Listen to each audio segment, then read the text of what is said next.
Hi guys, ఎలా ఉన్నారు? అందరూ బాగున్నారా? ఏంటి మళ్ళీ వీడియో ఏదైనా షార్ట్స్ పెట్టట్లేదు అనుకుంటున్నారా? చెప్పాను కదండి ఇంట్లో అకేషన్ అని.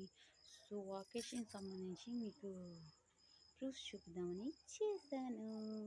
Wait minute. ఇట్లా వీడియో చూసారా? ఇట్లా decoration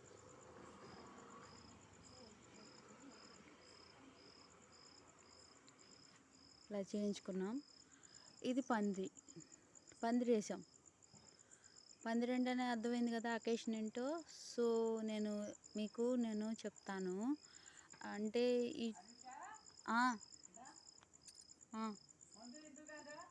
మందులా. Okay guys, bye. Any updates బోల్డ్ చెప్తూ ఉంటాను. సో నేను 4 days మీకు తర్వాత 4 షార్ట్స్ పెడతాను, ఏదో ఒకటి. ఓకేనా? ప్లీజ్